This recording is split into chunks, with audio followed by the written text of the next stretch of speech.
It's not who gets in the first word that counts, but who gets in the last word. Now, the guys that always get in the last word, brothers Tom and Dave.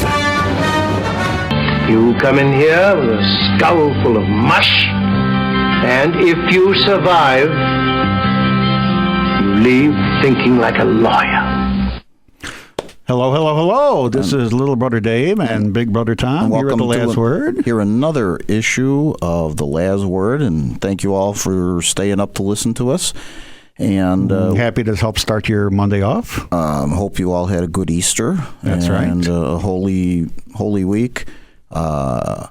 Passover for those of you who are celebrating the Passover. And goodwill to anybody of any religious faith. There you go. We have state representative and soon-to-be state senator Mike Connelly, who's going to be with us, and we're going to get to him really quick. But one of the things we wanted to start out with is mind trap, which requires you to think outside the box. It's a very simple mind trap question, so we could get to the representative quickly. Two people are standing out in a field. That doesn't mean they're outstanding in a field, but they're out there. And they have no mirrors or other aids. They are facing in opposite directions. Yet, they are still able to see each other. How can that be? Catch us sometime during the rest of the show, and I'll tell you how it can be. And with that, we'd like to welcome to the show Representative Michael Connelly, soon to be Illinois State Senator Michael Connelly. Welcome to our show, Mike. It's great to be on. Dave, you're the little brother? I'm the little brother, yeah. I'm the younger brother. See, Tom may have more hair, but the thing is, Mike, I have more brains because my brains have expanded so much it pushed the hair half out of my head. I see. That explains a few things. That's right. Now it's starting to come together. It's all coming together. Great to be on the show, guys. Oh, we love to have you on. My state representative presently from. Please, I told you it's at present. We went through this. Stop it, Matt Helm. I'm like the Chicago Tribune. I'm like Colonel McCormick. Matt Helm knew that it was a fake. That it was a fake boss because he used presently when the proper term is at present. Okay, you could say currently, but you can't say presently. I'm like Colonel McCormick. I'm looking to change the English language. I guess. Sorry, Mike. What you guys do at 1 in the morning? Brother feuds here. There you go. And I said, I'm trying to keep track of, remember all the new districts and the old districts now. Presently, you are the 48th. Currently or at present? At present. You are the 48th. At present, it's the 48th state representative. See, he talks good English. Yeah, well, that's because you gave him the cue. And in the future, you will be the senator from the 21st. The 21st senatorial district, which is going to include my house. Yeah, now you're going to be Tom's state senator. So besides being my state senator, very exciting. But being that you are, that we are constituents of yours, and therefore we have a right to petition you for grievances, sir. One of the things, and redress, yes, or undress, whatever it is. Speaking of dress, the way we want transparency in Springfield. We want all you good people to sit down there naked as a japer. No, either that or wear saran wrap dresses and clothes. That's right. Yeah, we want to be able to see you for what you are. Pretty transparent. I could say something about we'd be surprised when we find out who the really big people are in Springfield.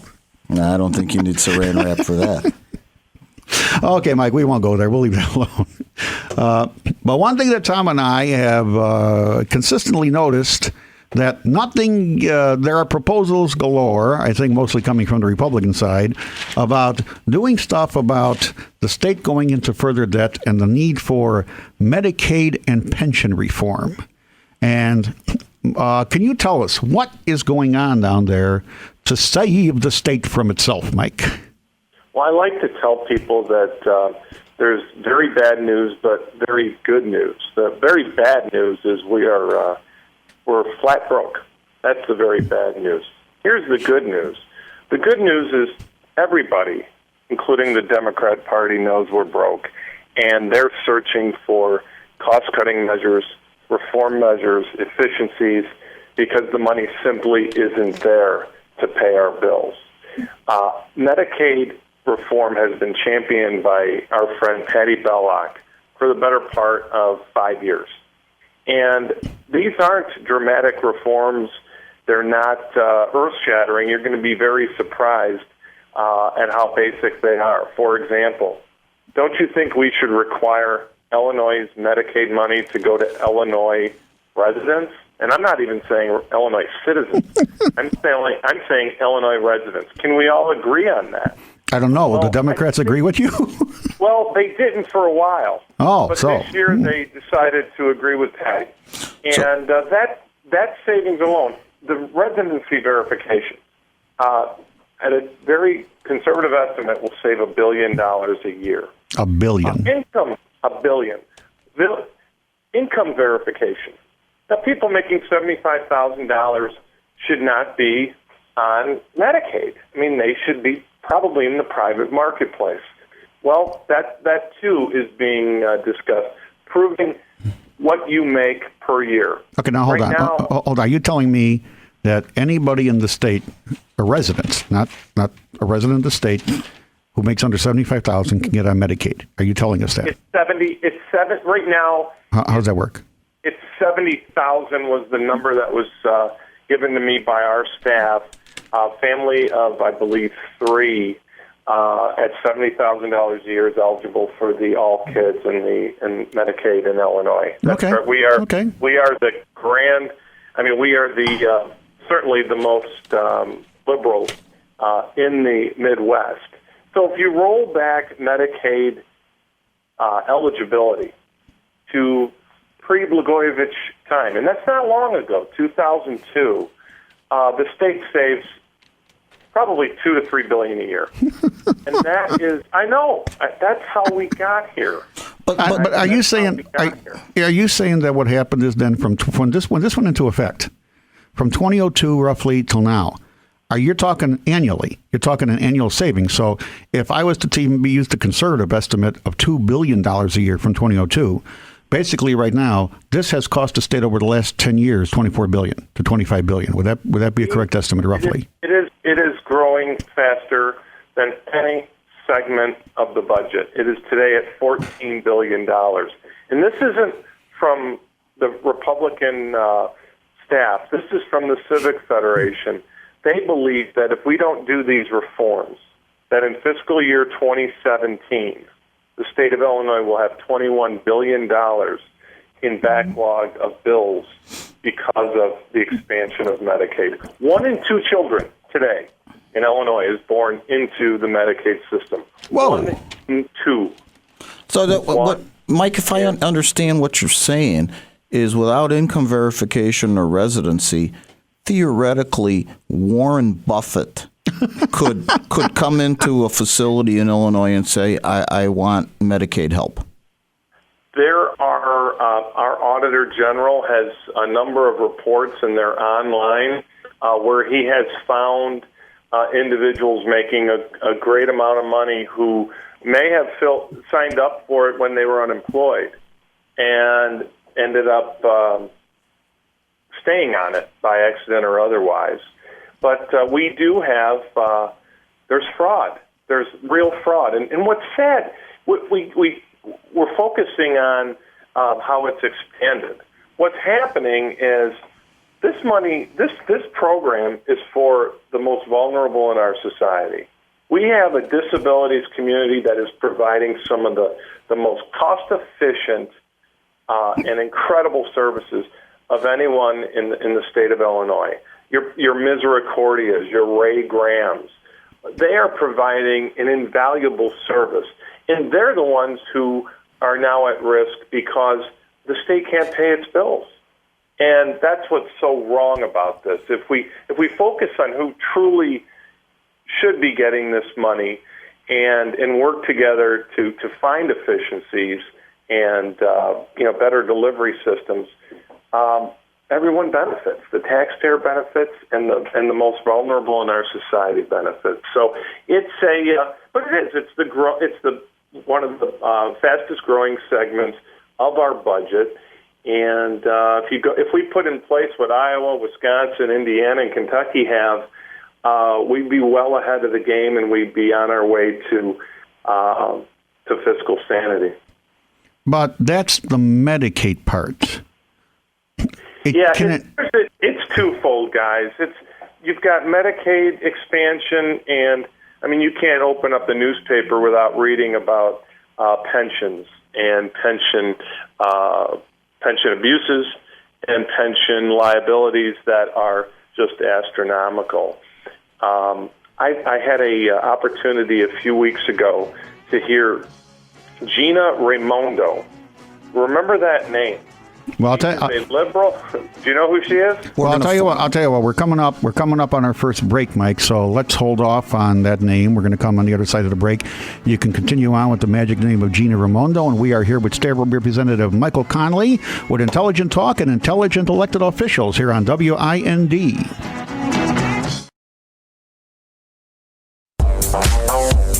Now, back to the show with the brothers that always have the last word, Tom and Dave. Okay, we are here at WIND 560 AM with the last word with State Representative Mike Connelly, soon to be the state senator from the 21st District. He is the Republican candidate in the 21st District, senatorial district of the state of Illinois. Ooh. You sound like what's his name from Mike, Car? That's from Car 54. The way the Capitol is laid out. Yeah. Is the Capitol laid out north and the Capitol building? Is that laid out north and south or east and west? If you know. It depends what you're looking for. It's both north. There's four. That's an intersection. Well, what I'm trying to figure out is if you were going from the State House to the Senate House, would you be going farther? Would you be moving on up to the east side? No. I can double check. Okay. Yeah, that's a very important point. It's very important, important to the people of the 21st District. It could be a campaign theme. Yeah, moving on up. Moving on up to the east side. And Tom and I'll sing it for you. But getting back to Rose over here, getting back to serious business over here. Yes, you had this individual you wanted to talk about. Gina Raimondo. Okay. Liberal Democrat state treasurer for the state of Rhode Island. And when she was elected to office, Rhode Island was going through essentially the same type of pension pressures that the Illinois state budget has.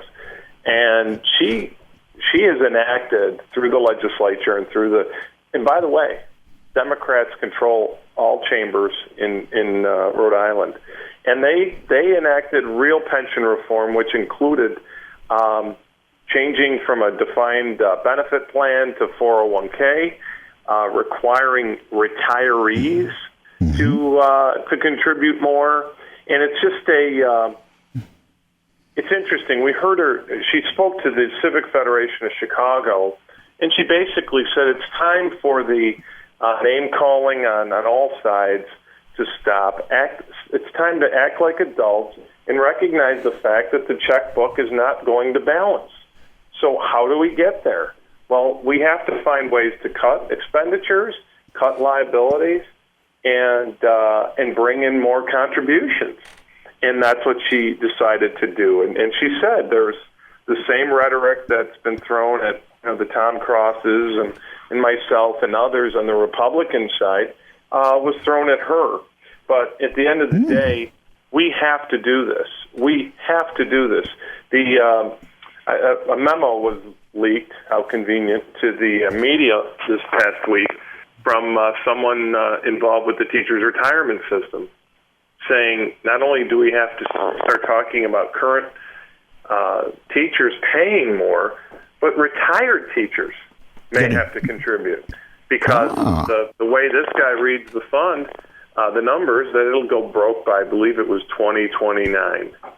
I mean, we can't have that. We've got great public employees, teachers, firefighters, police, who have made a career of public service. And for them to be going into work wondering, and they do go to work wondering, will my pension be there at the end of my career? Because I get these emails. I get them from neighbors of Dave and I in our neighborhood, and folks from all across the the state rep district saying, tell me it straight, Mike. Do I have something to worry about? And they do. And I think the parties all have to sit down, get the real numbers, be dispassionate about it, and say what is the best solution to strengthen the pension system, solidify it, so that people aren't having to worry that at the end of their professional career, everything they worked for is in a bankruptcy court, and they're getting 30 cents or 25 cents back on the dollar. And that's where we are. It grows every year, guys. They did a tax increase at the 11th hour. It was actually 11:45 at night. Literally. Literally 11:45 at night. 1:15 in the morning if you were in the Senate. And it all went to pay down the pension plan. We still have $8.5 billion in unpaid bills that are sitting there. And these unpaid bills, some of the folks are business companies from Illinois that have provided services to the state. Many are service providers like hospitals, doctors groups, you name it. They're basically floating interest for the state of Illinois. So we've taken an oath of office to make difficult decisions and put in place what is necessary to make Illinois fiscally sound again. And it really doesn't matter whether you're a Democrat or Republican, because we're all in the same ship. So do you foresee that's ship with a P, just so that ship, it's ship, S-H-I-P. If our broadcasting lines aren't very crisp. No, it's a ship. Yeah. It's teetering, and that's what's so sad. I mean, we all have lived in Illinois our whole lives. It's a great place. It's the center of the country. It's got 2 national labs, a very educated workforce. It's got attributes that other states wish they had a city like Chicago, and yet we're 48th in the country in job growth. It just makes no sense. And when you hear doesn't even make any dollars. Well, you hear businessmen and women say, "We want stability. We want you guys to be paying your bills as we're paying our bills. We want stability in Springfield, so that we know that if we're making a 10 to 15 to 20, maybe longer year investment in your state, that it's going to be solvent."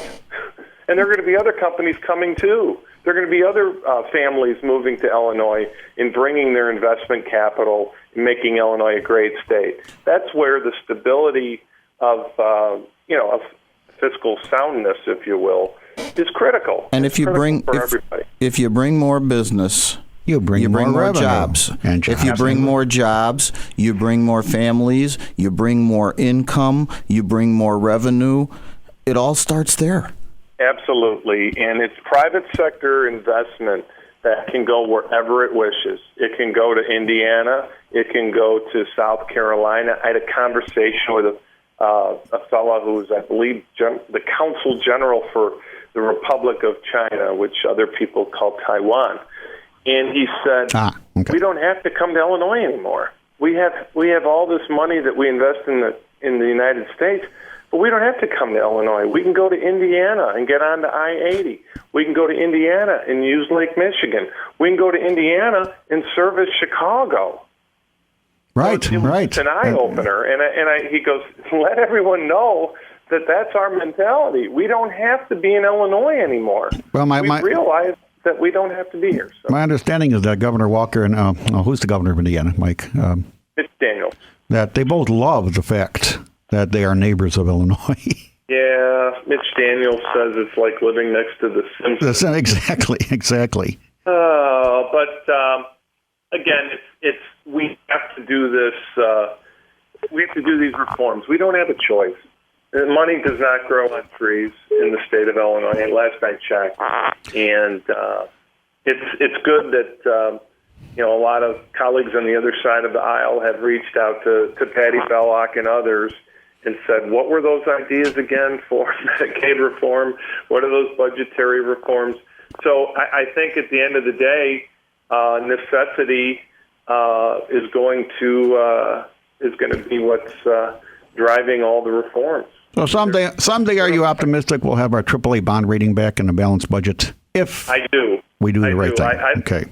I guess my concern is I don't think Pat Quinn is what he is. He's a liberal Democrat who wants to spend as much money as he can get his hands on, and then some. And then some.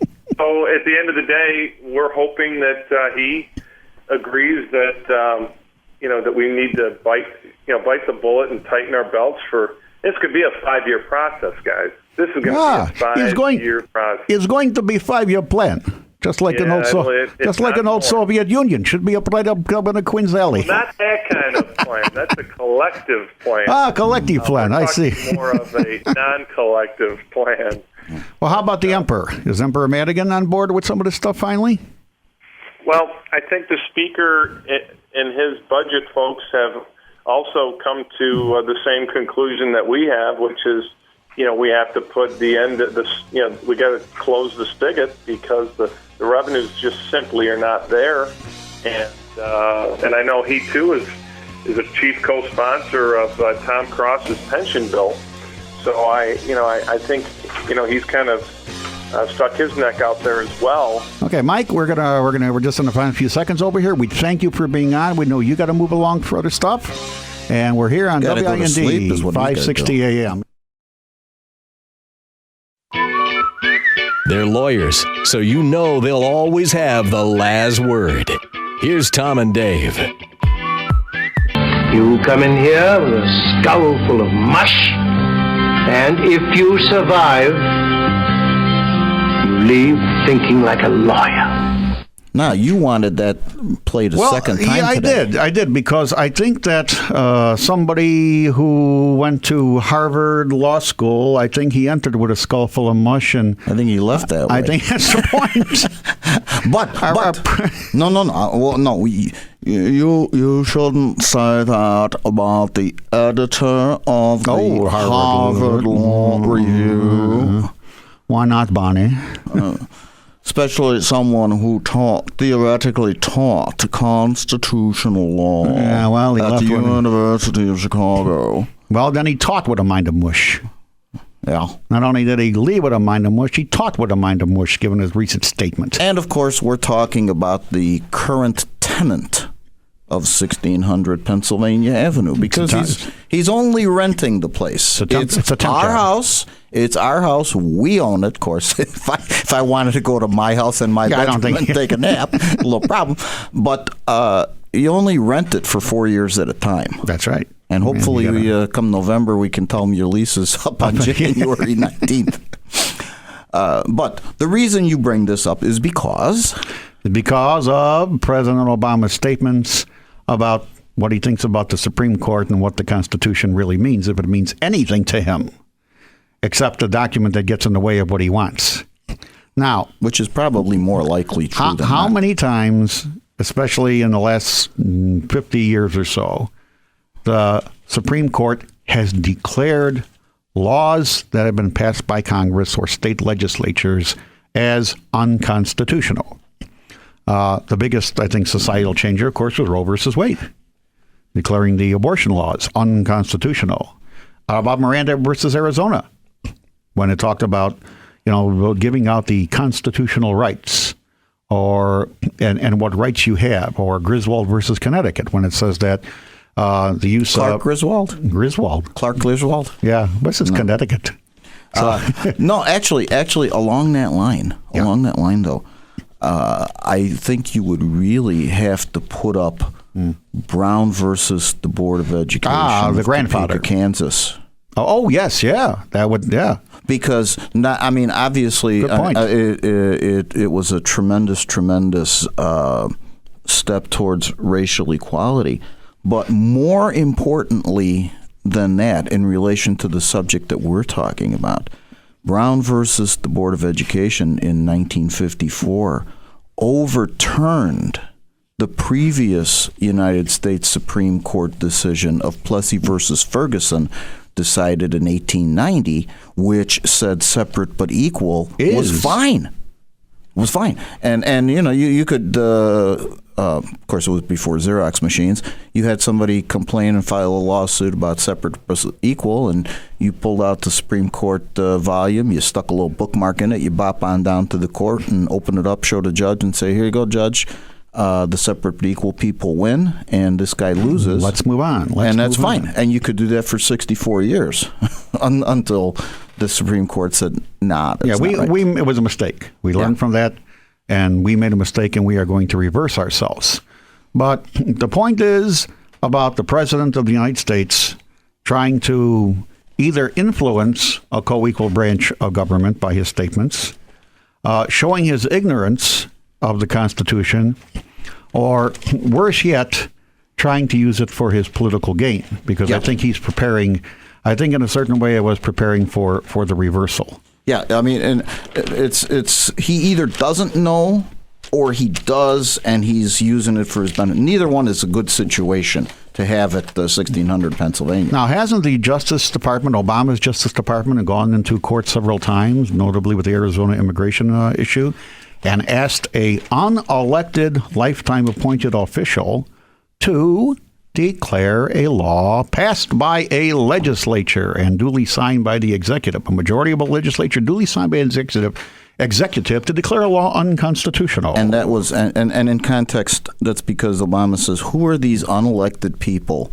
to overturn the vast majority of the will of the people? Well, first of all, it was a 219 to 216 vote, which is hardly overwhelming. Secondly, you couldn't get it through the Senate until you used the reconciliation method, which has never, ever been used on a piece of major legislation in the history of the United States. That was the only way you could get it through.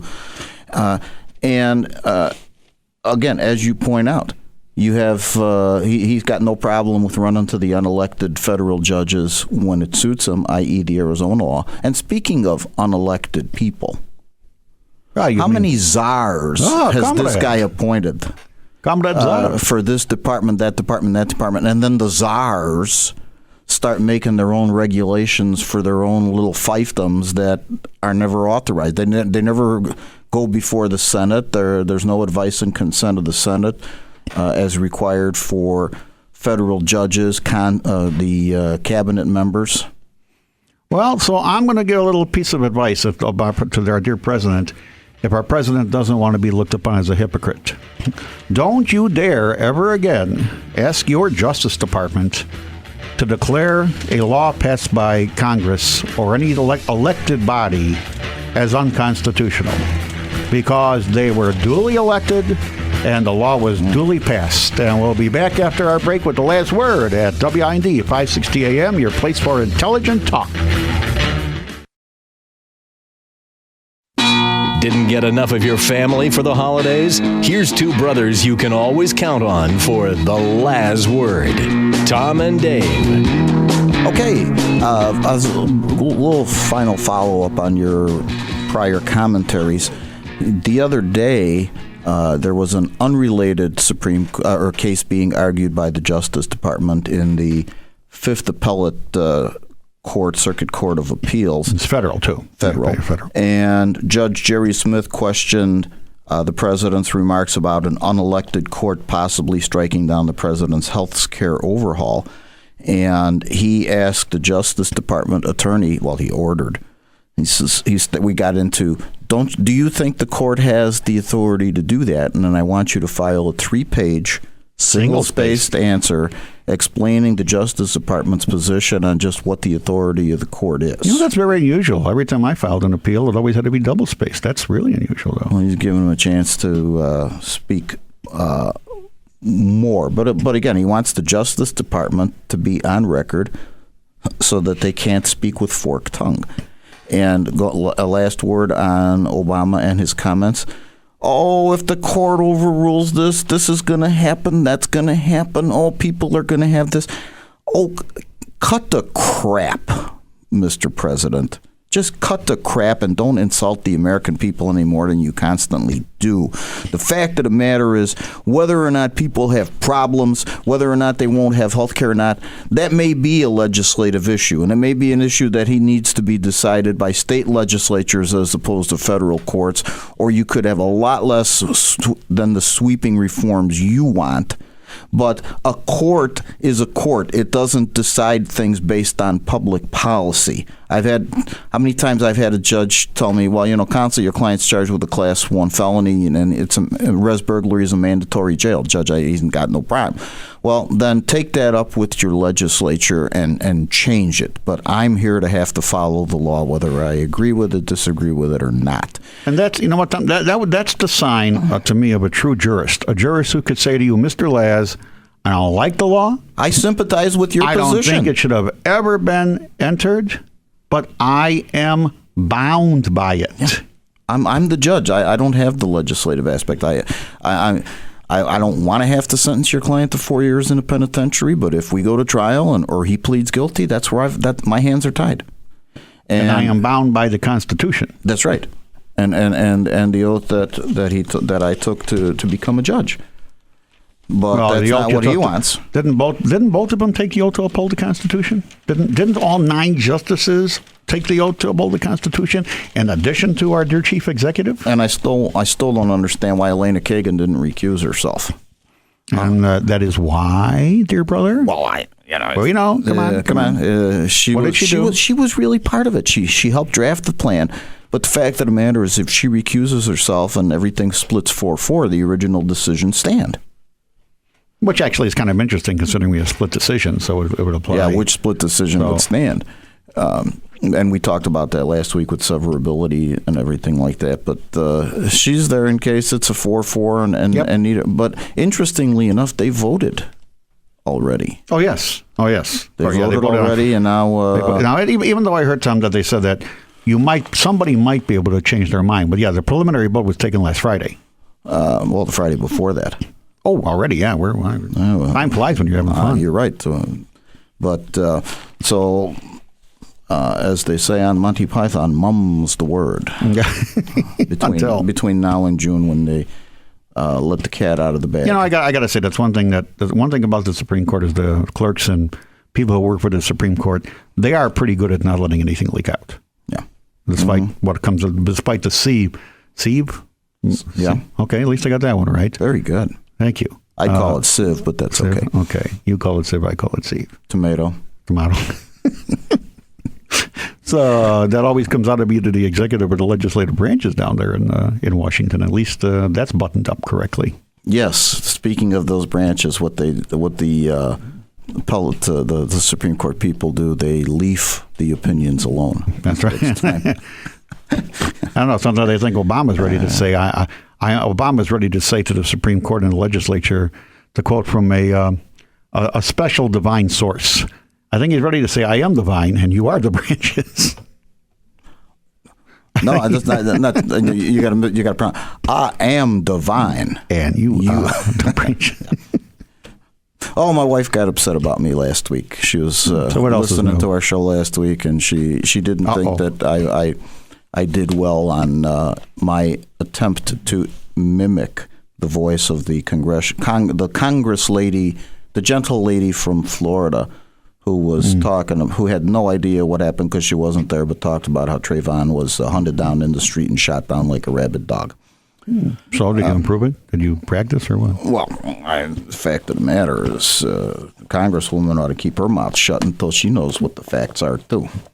But speaking of not knowing what the facts are, and only going from the newspaper, which according to lots of people is more than enough, Police Chief Matthew McCutcheon of Grays Lake is charged with driving under the influence. He was arrested Friday about 9:45 after the car he was driving struck another vehicle head-on while making a turn just over the state border.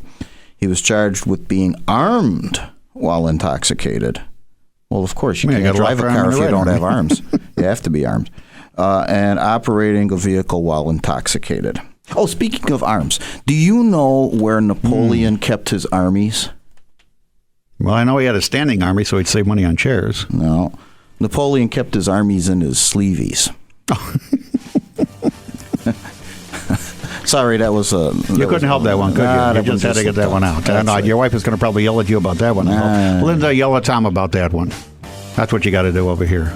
Sometimes little brothers have to take big brothers under their wings and take care of them. If she could get, Well, we'll be back on the other side here on The Last Word at WIND, 560 AM, Intelligent Talk. Now, back to the show with the brothers that always have the last word, Tom and Dave. Well, we're back here on The Last Word, WIND 560 AM, and my dear brother, I will defer to you. Well, what do we need to do? We need to keep our credibility with our people. The answer to the mind trap question, yes. For those of you who may have forgotten it or you've been going crazy, pondering since, two people are in a field. They have no mirrors or any other types of devices to assist them. They are facing in opposite directions, and yet they can see each other. How can they do it? And the answer is they're standing face to face. Because they're facing in opposite directions. If you put them standing back to back, you fell into the mind trap. So, I hope we haven't any reports of suicides by anybody because they couldn't do it. Well, that would be great. That would be great publicity. We could be. That's true. Yeah, any publicity is good publicity. That's right. Be on Hannity or Greta Van Susteren or in the no spin zone with Big Bill saying, "What do you think the liability potential is because somebody listened to your show?" And anyway, let's return to those thrilling moments of yester break. When we were talking about the police chief of Gray's Lake, and one of the things that, let's see, now it's funny that he can get arrested last Friday, and people have the police report details. If I went to the police station and says, "Give me the reports on so and so," they'd say, "Wait for you to get discovery." I think what I need to do is maybe get a WIND press badge or something. I get a pull badge. And go in and say, "I'm covering this case for WIND. Can I get the police report today?" And they'd probably give it to me. But according to the police reports, there was the crash. McCutcheon refused treatment by paramedics who insisted he be taken to the hospital for precautionary reasons, which, of course, would put him in a place where they could take blood from him. According to the reports, his eyes were red and glassy, and they smelled alcohol on his breath while questioning him. He admitted to having a few beers during dinner. I mean, this is standard. I know. You've been gone through this 100 times. You just take the script and change the names to protect the guilty. Showed his badge and ID, and when asked if he was armed, showed his Kimber 9mm handgun with a bullet in the chamber and 6 in the mag. I was about to say Barney Fife, but not quite. But he was taken to a hospital in Kenosha, asked if he would submit to a blood sample, refused to take sobriety tests. So, my suggestion to everybody out there all the time: you get stopped for DUI, you don't do field sobriety tests, you don't blow into the machine, you don't do anything. Yeah, follow the example set by the police. Yes, tell them that if it's good enough for the police chief of Gray's Lake, it's good enough for me. That's right. And I think that's the only point you wanted to bring up. I think with the story over there, we're not judging. We're not judging what I wanted, his guilt or innocence. Specifically, what I wanted to do is I wanted to say, if you people don't believe that he could be guilty simply because he's a police chief, then again, let's let the facts play out and use the same standard. If some schmuck or schlemiel or schlemazel, whatever, Hassenpfeffer, whatever, was stopped for DUI under the same circumstances and was packing a gun, if you believe that guy was drunk simply because the paper said so, then you ought to use the same yardstick for the chief. If you're not going to believe the chief is and you wait till the evidence is in, then we'll use the same standard for everybody else that they teach you in 6th grade, that we're innocent until proven guilty. Really? Yes. What a novel concept. Slapped that little rant in there, didn't I, huh? Rant and rave. Well, not. You hadn't rage. It wasn't rage. It was rant and rave. Mm-hmm. You're at the rave level. You weren't at the rant level. Well, of course, we hope that all of you had This was a fast hour. wonderful Easter. You know who we're going to have next week? What are we going to have next week? We're going to have the bat boy from the 1959 White Sox. Because today is opening day at White Sox Park. So next week we're going to have John Rossich. John Rossich. John Rossich. Never forget John. What's his name? Thank you for listening, and we will see you all next week.